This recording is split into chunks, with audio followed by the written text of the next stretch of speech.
Hello, and this is Hello to the Future Summit organized by Social Innovation Solutions. I am Aurel Dragan from adevărulfinanciar.ro, and this is the first panel we moderate here. We are here with Mr. Simon Harris, who is an investment and marketing director at Zap&Go. Hello, sir. Hello there. So, you started talking about the latest generation of batteries that you are developing now. Yes, it's a new material, nanomaterial. Okay. And it has abilities that current batteries lack. And the chief of these, well, two of them, are that it charges fast and it lasts a long time, many, many thousands of times of charge-discharge. And these are the two weaknesses of today's typical lithium battery. This charges slowly. Yeah. And it doesn't last more than maybe 1,000 maybe, charge cycles. Maybe not even maybe so much. 2,000. And they don't have a shelf life that long. Well, that is the problem. And the next one is what to do with all the lithium after the battery is exhausted. Yeah. So what can we do with that? And what is your technology at Zap&Go? We're using a combination of a new recipe of carbon, nanocarbons, in combination with a new electrolyte. And these two combinations allow it to perform at a higher level than previous generations of this technology. Okay. This is known as a supercapacitor. Now, before you get excited, it doesn't do everything that a battery can do. It doesn't have as much energy, for example. It charges fast and discharges quickly and doesn't last at work as long as a battery. But if you put the two in combination in a hybrid battery set, you put together this and this, each so one complements the other. So is it possible that we're going to have a hybrid battery, as you said, that charges very fast? That is the objective, yes. So and also performs over a long period of time. What are the limitations of this? Well, this is an early stage, and therefore there is a high cost involved in any new technology. And secondly, any hybrid combination is going to be more complex, because you're going to have two materials working in partnership instead of a single material. And so to begin with, this is not going to be very portable. Okay. And therefore, it will not appear in anything you hold in your hand, and not even necessarily in an automobile. But it does have enormous potential in storing renewable energy, especially wind and solar. Wind and solar, which would be great for housing, let's say.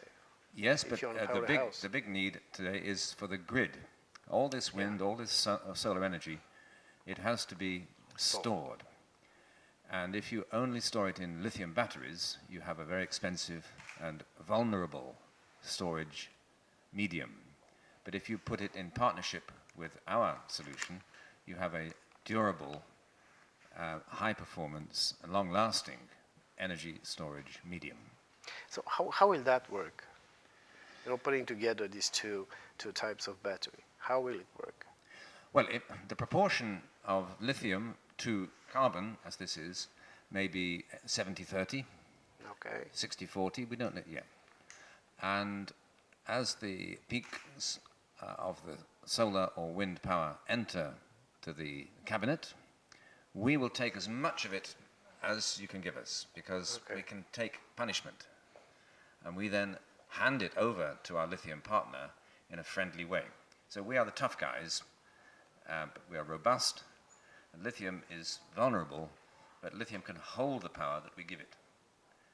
And if you give it all to the lithium without us, the lithium will fail, will crumble, will suffer damage. So think of us as like the bouncer at the door of the nightclub. We're the hard guys, and we can take the punishment. But we don't hold the power for very long. We pass it along to our neighboring lithium cells. How far along is the technology? How soon can we see it implemented? That's a perfectly good and reasonable question. We are certainly out of the laboratory, so we have perfected the material, the recipe, the combination of ingredients, and now we are experimenting with a government project to build a small prototype hybrid energy storage cabinet. And once we've demonstrated that, which has already been on the drawing board, we then have a test bed we can take to the energy industry. Okay. So we are moving from the lab into the market through this demonstration phase. Which should take a couple of years, let's say. Certainly not next year, but the year after. We'll be able to say to the energy industry, use these cells alongside your lithium. You will save money and you will protect your investment in lithium. So basically, I see this as a good use for backup power station, let's say, or a company, or for the entire grid. I don't know if it will be that big, so it can back up an entire grid for, I don't know, neighborhood. Well, if you look at the forecast for the generation of renewable energy by mostly wind and solar, it will become the dominant source of energy. As coal and gas decline, wind and solar are increasing. The trouble with that is that those two sources of energy are intermittent. Yes. They come and they go. And therefore you have to catch them and hold them. Whereas with the big central generation stations, they have an inertia, they have big turbines running all day long, and therefore they are not intermittent. Yeah. So we have to put something into the grid to offset the fragility.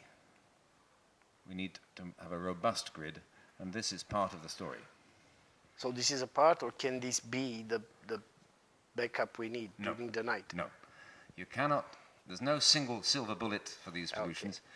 Okay. If anybody comes along saying they've got the complete answer in one bottle, in one pack, you can't believe it. It's got to be a complex mixture of materials to store energy effectively. Okay. So you think this is the future of storing energy? This is what I think of as the supporting act. Don't think of lithium as being replaced. Nothing will replace lithium in our time. But lithium has weaknesses, and we have to offset those weaknesses in partnership with it. We are the junior role, but the vital role, because unless you give lithium some help, it will let you down. You also have a problem of recycling and recovery. Definitely. So you use less lithium if you use carbon as well. Well, sir, this is, to be honest, one of the first innovations I saw in the latest years in battery. So, yeah, I think it's very interesting and will be very interesting to see it. Thank you very much. Thank you very much for coming today. Pleasure to meet you. We shall see you again, I hope. Thank you. Is that okay, everybody?